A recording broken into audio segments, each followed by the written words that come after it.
Welcome to the Modernize or Die Podcast, CFML News Edition, where we keep you up to date with everything going on in the Cold Fusion community. We'll share the latest news on events, releases to engines, frameworks, libraries, and tools, as well as spotlighting quality content from the community.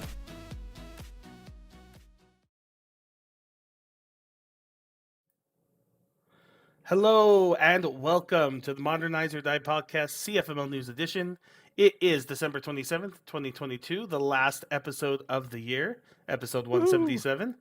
I am Eric Peterson, and with me is Daniel Garcia. Hey, Daniel. Hey, Eric. How you doing? I'm doing great. It's been a really great break. I have new eyes. I got LASIK for Christmas, which has been crazy cool. Really? So, yeah. X-ray vision too, or just... I mean, better than I had. It's like 2015. I don't know. I wish LASIK was available to everyone with glasses because it's kind of pricey, but worth it. So, nice. Anyway. I thought about it, but I get a little weirded out by, Yeah, we will have to talk about that because I was weirded out too until it happened. So, but not here. This is about Cold Fusion news. And we'd like to start by thanking our sponsor, Ortus Solutions. Yep, Ortus Solutions, the makers of CodeBox, CommandBox, ForgeBox, TestBox, and all your favorite boxes out there. So, of course, as always, a few ways to say thanks back to Ortus. You can like and subscribe to our videos on YouTube, which is what you're watching right now. You can help Ortus reach for the stars by starring and forking our repos, and Eric has an awesome little handy utility on CommandBox to do that, or with CommandBox on ForgeBox to do that. You can subscribe to our podcast on your podcast apps and leave us a review. You can sign up for a free or paid account on CFCasts, and we're releasing new content all the time. You're hearing about some new content this week and some stuff we've got going already. Of course, is our merch at the Box Life store. Buy t-shirts, buy merch, buy all sorts of stuff. I actually bought some of those shirts, and they're pretty good quality, so I would recommend the merchandise. Also, we've got a couple of books, the 102 CodeBox HMVC Quick Tips and Tricks of Gumroad, and Learn Modern Cold Fusion in 100 plus minutes. Both on that one's online and free. So lots of ways to say thanks. And of course, we would like to say thank you to our Patreon supporters, our prodigious Patreon supporters. Prodigious? What does that mean? Prodigious. It means causing wonder or amazement. Well, this is the season for wonder and amazement. We have 43 Patreons that provide 100% of the funding for this podcast, and we are 40% of the way to fully funding the hosting on ForgeBox.io. We will tell you more about how you can contribute as a Patreon supporter and some perks that come along with that at the end of the podcast. Ooh, I like perks. We'd also like to thank Tomorrow's Guide, who are sponsoring our podcast right now with a special job announcement. They are a fast-paced leader in the UK care sector, catering for care seekers across 3 areas: care homes, nurseries, and home care, often called the TripAdvisor of the care sector. We'll tell you more about it in the job section, but they have 2 open positions right now for a senior CF developer and an automation test engineer. So thank you so much to Tomorrow's Guide for sponsoring this podcast. Thank you. All right, let's jump into some news and announcements. So in case you missed it, and I kept this on there from last week, the CFML blog aggregator, cfblogs.org 2.0 is released. So I kept this on here because I've been cutting back a lot of my social media, which is where I got my news. And I was like, okay, where can I get my CF news fix if I'm not, scrolling through Twitter all the time? And so I was very grateful to see that this kind of launched at the perfect time for me. So you can go ahead and check out the CF blogs that are aggregated here or embed them in your own website. Awesome. And Eric, you can always watch the Modernize or Die podcast every week for all the latest CFML news announcements.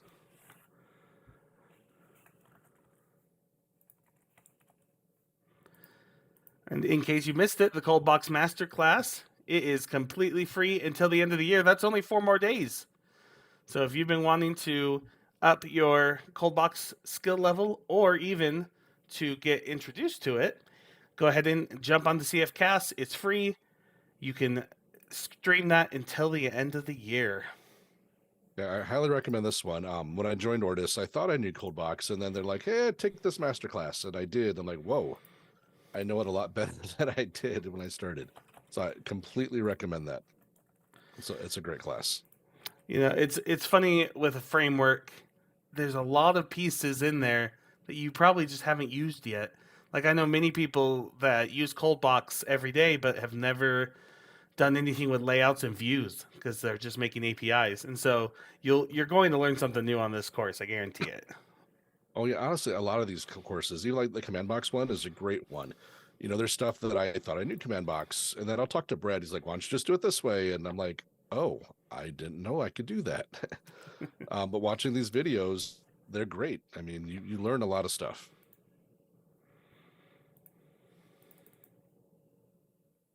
Okay, can you hear me? Okay, I feel like I can hear you just fine. okay. So make sure my internet wasn't like lagging. Okay. Sorry about that. You got that? Okay, great. Let's say so coming up, webinar, meetups, and workshops. So we've got our Ortus event calendar for Google. We'll paste that link out there. And basically, if you subscribe to this Google Calendar, you can keep with all our Ortus events automatically. All our different we have our Ortus Fridays back in full effect. So our Ortus office hours, the first Friday of the month on January 6th. We have our software craftsmanship book club on January 13th. I believe that is for Patreons only. We have our Ortus webinar on January 20th. I'm not sure who that's going to be in January. I have a sneaking suspicion it might be me, but I don't know for sure.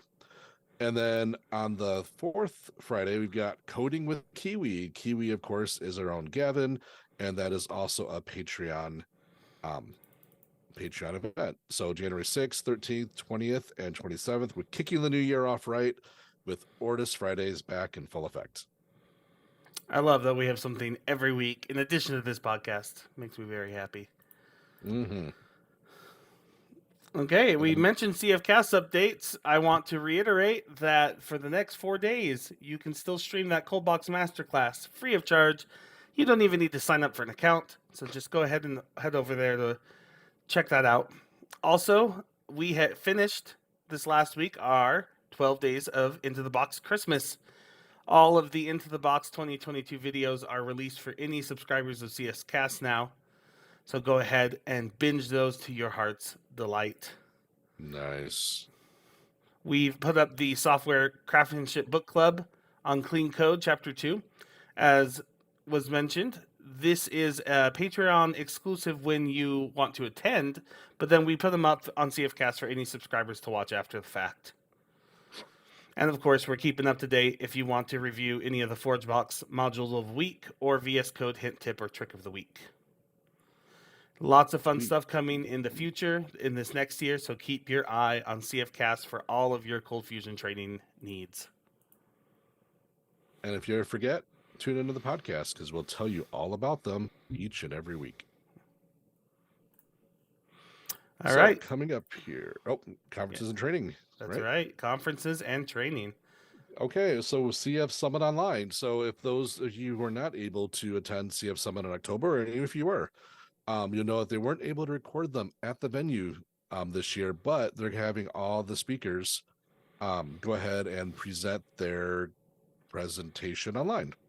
So they've been doing it since, I believe, November. Coming up in January, we've got 4 of them. We've got Modernizing Through Evolution, Not Revolution by Gust. I don't know how to pronounce his last name. I'm sorry. I met him at Summit. He's a great guy. I just don't know how to pronounce his name. Then we have Easier API Development and Testing. Use Postman Webhook Site and ungrok Enhance Your Workflow by me. Woohoo! On January 12th. Thank you. Goose is on January 10th. Then we have Spreadsheet Magic by Kevin Wright on January 19th. Followed by Opportunities for Blockchain Technology and NFTs in the Real World by Masha Udlin and Nick Huntila. I hope I pronounced that correctly, on January 24th. So you can find all the different CF Summit online presentations coming up on this link that Eric just posted. So check them out. It's awesome that Adobe's doing this. We couldn't do it at the time, but they're coming back to have everyone do it is just fantastic. There's a lot of great content out there for everyone. And hopefully they'll inspire you to come to some Cold Fusion conferences. That's right. We love VueJS here at Ortus, and there's a couple of VueJS conferences coming up. First off, VueJS Nation is January 25th and 26th of January, so coming up in less than a month now. VueJS Amsterdam in 2023 is on February 9th and 10th. Their call for papers is open and blind tickets are available. I like that term. That's the idea that you're buying the tickets without knowing exactly who's speaking, but trusting that it's going to be a good conference and you'll get a good deal in return. We're keeping our eye on Dev Nexus as well, which is one of our favorite Java conferences, April 4th through 6th in Atlanta. devnexus.com for more information there. I believe their call for speakers is closed because we had some people submit talks at Ortus. Hopefully we get some of them in there to spread the Cold Fusion love. Back once more to VueJS, May 12th and 15th, online and in London. We have VueJS Live. You can get your early bird tickets now or watch the previous 2021 recordings. So lots of VueJS love being shared on the conference space right now. To wrap up with some Cold Fusion ones, Into the Box 2023, the 10th anniversary edition, this May. This is coming up quick. So budgets are about to reset for most companies. Your training budget's coming back. When you go head back into work in the new year, the first thing you should say is, I need to buy tickets to this. I believe we have a similar deal as the VueJS Amsterdam, where you can buy a very discounted ticket now without knowing exactly who's going to speak, trusting that it's going to be a great conference, which it will be. And speaking of speaking, the call for speakers closes in 3 days for Into the Box 2023. Does it really, though? I mean, maybe. Let's pretend it does and get your talks in. Yes, get it in. We want to hear from you at Into the Box 2023. We think it's the best Cold Fusion conference the year round, though there are very good ones that are close, second, third. So we'd love to hear from you. We'll put in the link for the call for speakers and go ahead and buy your tickets now. It is there. And, if it's January 3rd, and you're like, I really meant to submit something, submit it anyway. Even though there's a deadline, doesn't necessarily mean that it's a hard and fast deadline, but sooner is better than later. That's true. Speaking of those other awesome Cold Fusion conferences, keep your eye on CFCamp.org. It is coming back this year, June 22nd and 23rd in Freising at the Marriott Hotel Munich Airport. So call for speakers is coming here in the new year. Nice. That's exciting. It's been a couple years for them, right? It's been 2019 was the last one that they had done. So did you go to that one, Eric? I did. It was wonderful. Wonderful people. Very nice place. The venue is very nice as well. I've been looking forward to going back. We'll see if it's this year. Maybe not. But I'm glad they're coming back.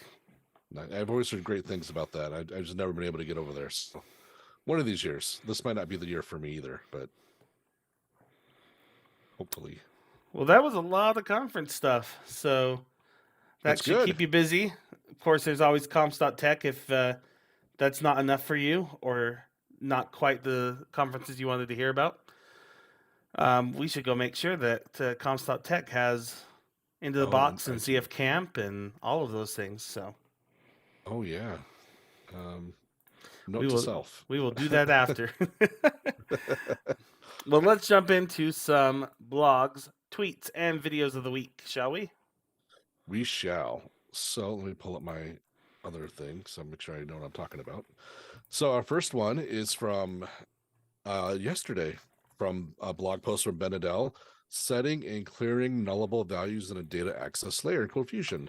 So he's going in there. I don't know if you're sharing your screen. I can't tell, Eric, but he's basically talking about how there are times when he doesn't like using null values in his database, but sometimes it makes sense to, especially for things like update dates and things like that.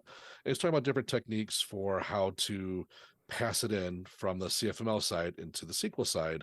And what he actually does is make a magic date, is what he calls it, where it's kind of a specific date where he'll know that if it's this specific date, he can set it to null. Otherwise, set it to whatever the value should be. And this will allow him to use the same code to do creates or updates. You don't set it up modified with an update, or I'm sorry, with a crate, just an update. So it gives him a lot of flexibility. So that's pretty much what he's talking about with that. Although, you've got some thoughts on that, Eric? Yeah, I mean, he mentioned, Lucy and modern versions of Cold Fusion, you can enable full null support. I laughed and cried a little bit when he said, I don't know what that would do and the ramifications of that. And I feel that pain as somebody who works a lot on database libraries for Cold Fusion, not being able to rely on that because who knows what else it will affect is hard. Yeah, null not being null is hard in Cold Fusion. That's just how it is. It did make me think in Quick we had to work around this. So as you will all know, when you grab a query back from Cold Fusion, any null columns come back as an empty string, which isn't really what was there. Well, I've had the, we'll say, privilege of working on some databases where the value that was stored in the column was an actual empty string, and they had nulls. Legacy stuff.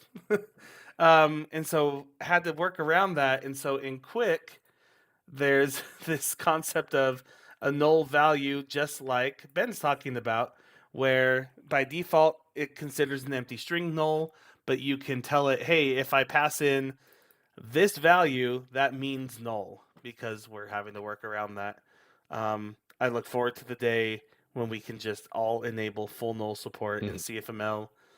I realize that there's things about null. Was it the creator of C that said null was his biggest mistake? Do you remember that quote? Anyway, I've heard that. I don't know who's, but I know the quote you're talking about. So yeah, I feel Ben's pain. I don't know if I would always go for the magic values, but I definitely see times when you need that. Well, could you just, maybe this is me not understanding the higher level of, but can you just have a simple flag, a bit field that says set date or not?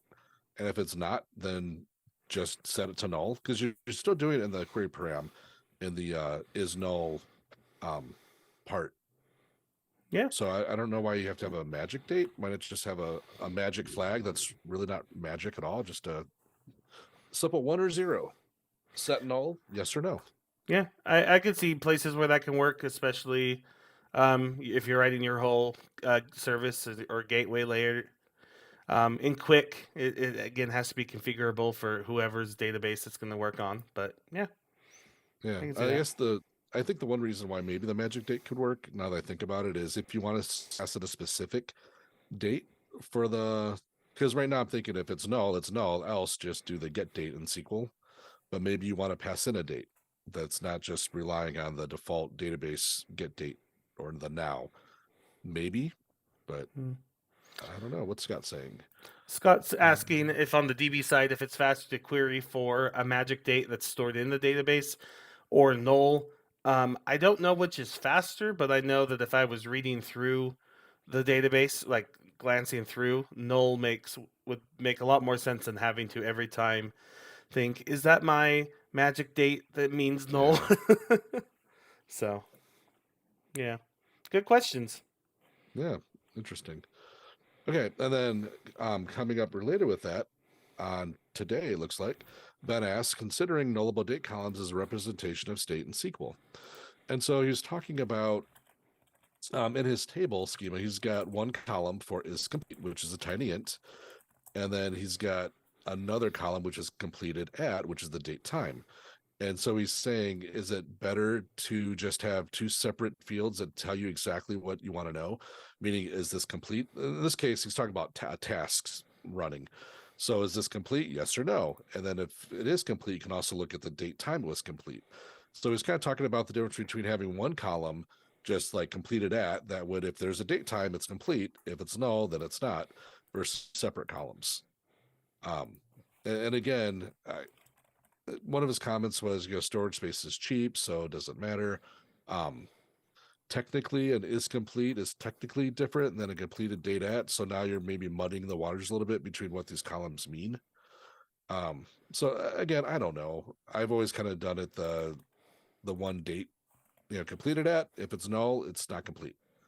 I mean, that's pretty straightforward to me. I guess what I would probably do is, if it really matters that much, if I'm using SQL Server, just still do the completed at, but then just have a calculated column for is complete.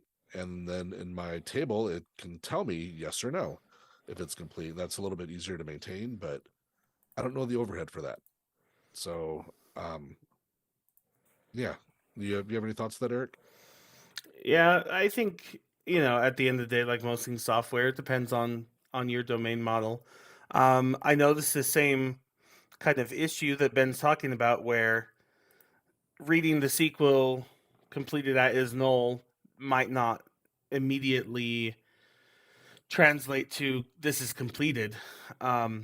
So in Quick, again, to go back to that, scopes are the thing that solve that issue. It's a way to give a name to a bit of SQL, and so you could make a completed scope, and in there would be the logic where completed at is null. But in your query, you can just read like, here's my post service dot completed dot all, and it would get you all those posts. So um, I understand the naming problem. I don't know if I would use two columns either. The other thing I thought about with that, though, is similar is not the same. I don't know if he said that in there, but I read once with the context of dry code, right? Don't repeat yourself.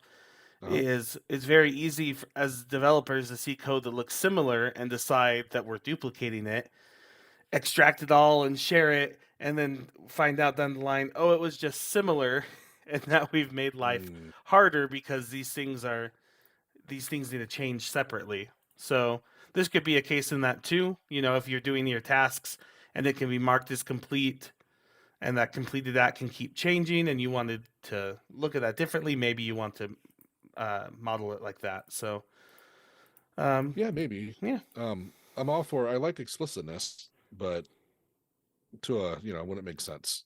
Yep. So I am very biased, but I think quick scopes kind of solve this in the nicest way, because you get the one field in the database and the nice readable code in your code base. So there you go. Man. Use quick. Okay, I get it. 2023. I'm going to use quick. Is there a way that I can learn quick, Eric? You can go to CFCasts.com and take What? our quick workshop.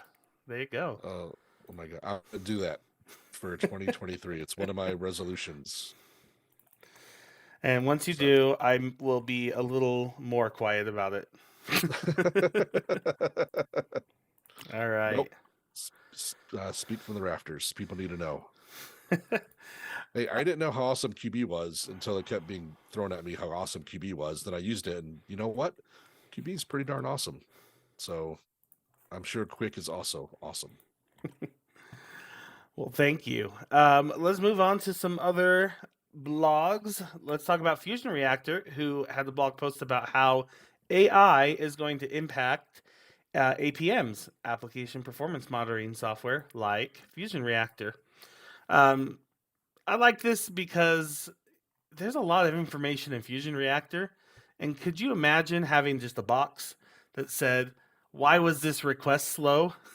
And it would like drill down to what it was, instead of having to like figure out how to dig down into the stack traces and what actually took the most time when you group it up and all things like that.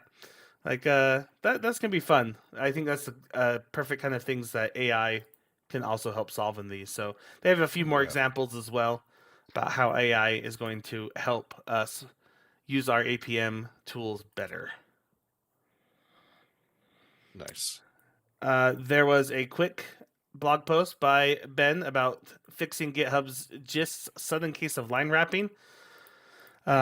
Just show it. He uses Gist for all of his code entries, and I guess GitHub switched to white space pre-wrap, which I think the thing I liked the most about this was finding out about new CSS stuff that I don't really look at.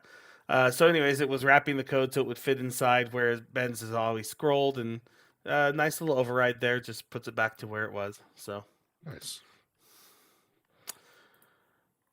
All right. And then there was a kind of a maybe not an end of year, but a wrap up of used VS Code extensions by Jim Priest.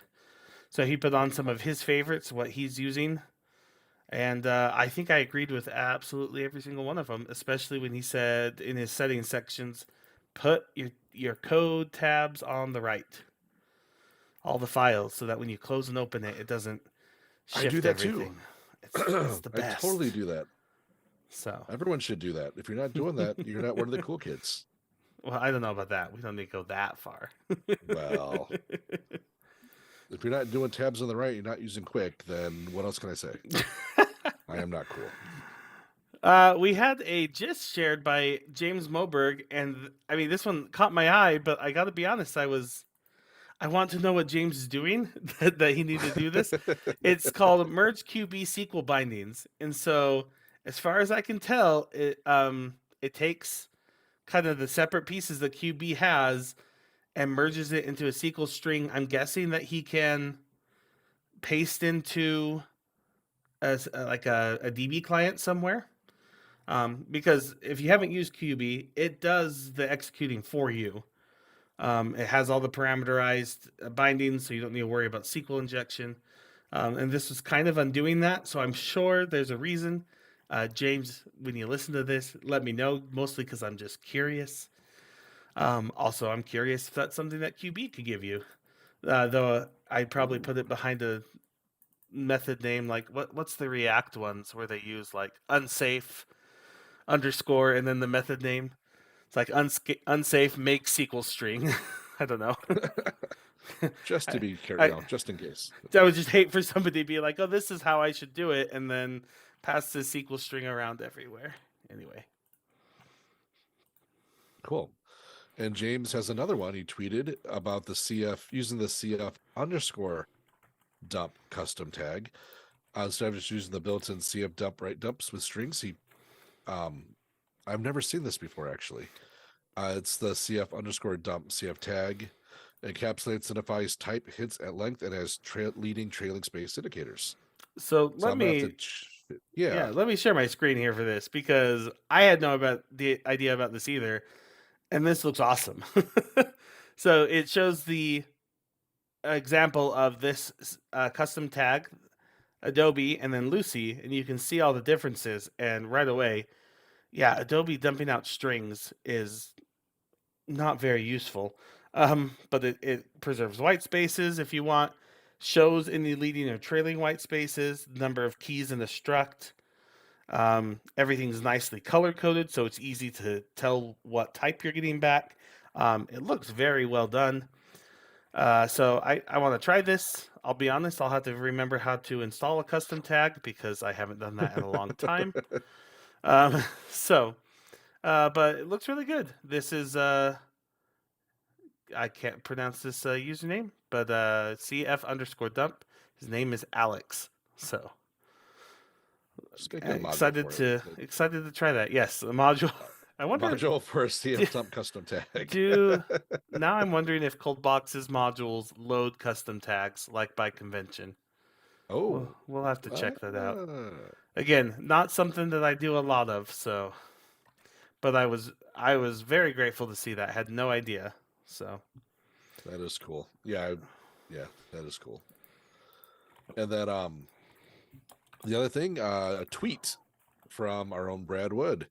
And this is something I did not know. And you doing a CF dump, if you use the eval attribute, it'll do a dump and it'll label it for you. So it's really doing, if you do a CF dump eval equals say CGI HTTP host, it's really the same as the CF dump var CGI HTTP host with the label CGI HTTP host. It's just a shortcut for dumping something with the name and the label. Yeah.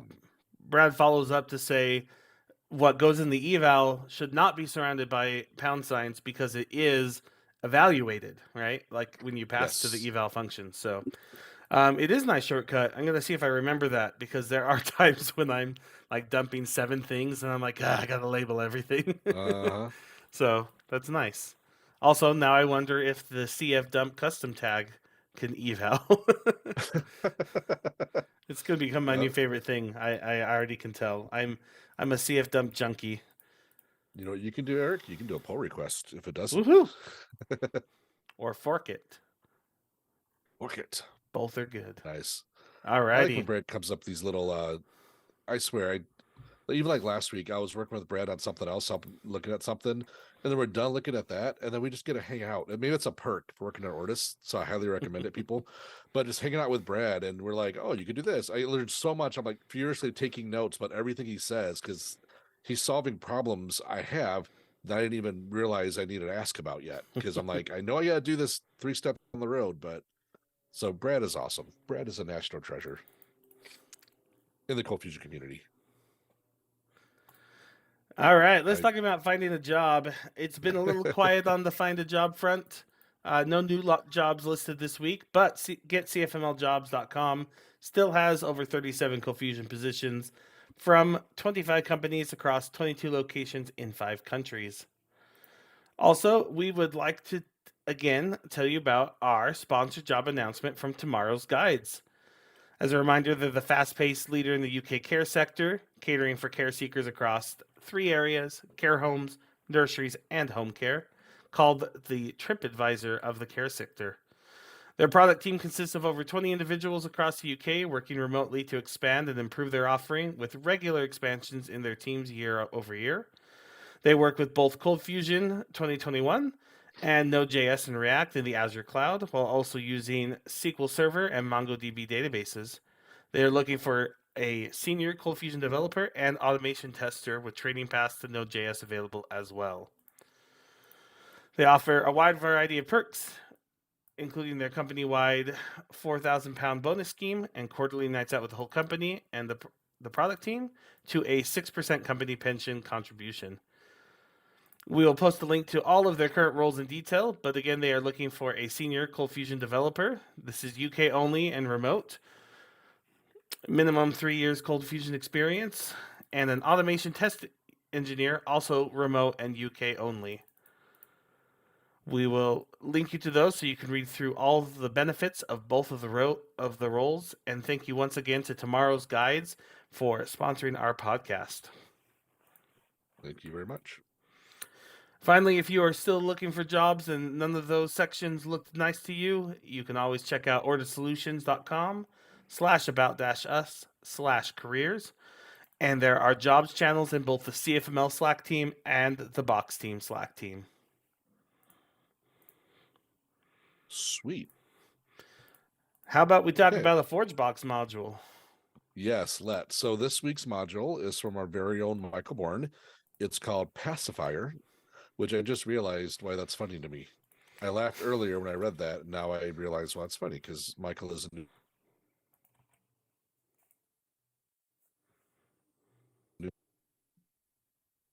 password strength checker.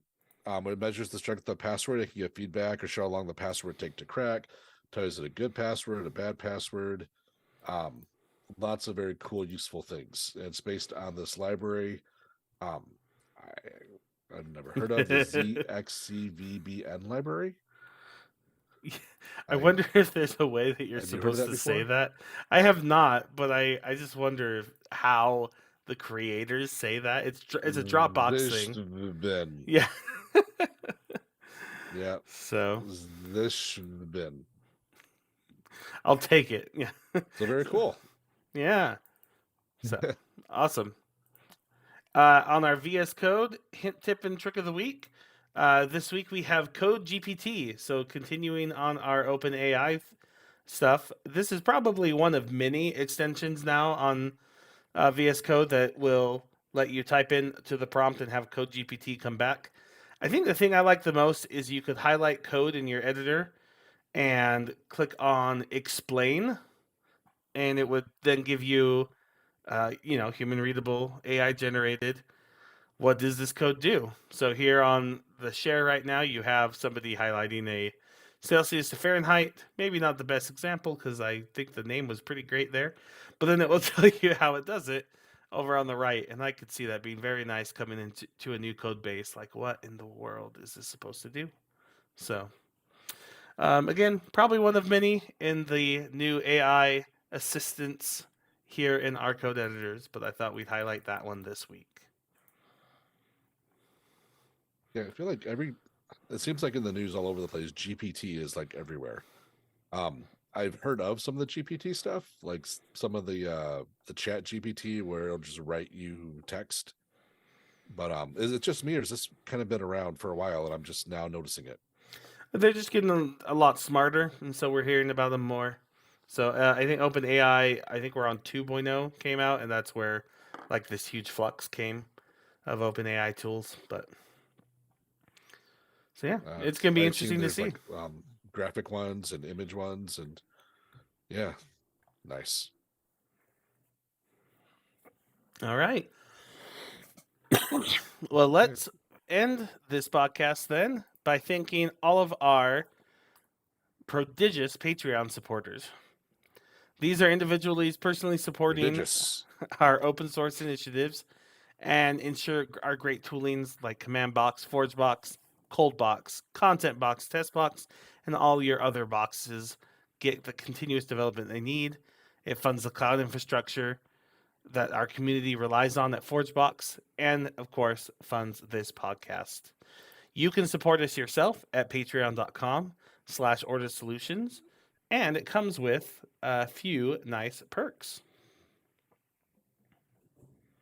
Absolutely. So don't forget, we do have annual memberships. If you pay for the year, you save 10%, which is great for businesses. Well, actually, I think it's great for everybody, but especially for businesses. So bronze packages and up, you now get a ForgeBox Pro and CFCast subscriptions as a perk for your Patreon subscription. All Patreon supporters have a profile badge on the community website. All Patreon supporters have their own private forum access on the community website, as well as a private channel on the Box Team Slack. And then you also get live stream access to Coding with the Kiwi and Friends and the Ortus Software Craftsmanship Book Club. So you can get all of it at community.ortussolutions.com. So lots of perks for being a member, and as well as our continuous thanks and Eric's adjectives, right? Yeah, Eric's adjectives every week. Now, Gavin's not here to correct me, but I believe that here in the new year, our Patreon supporter list, we will stop reading out everybody and start only reading out our top tiers.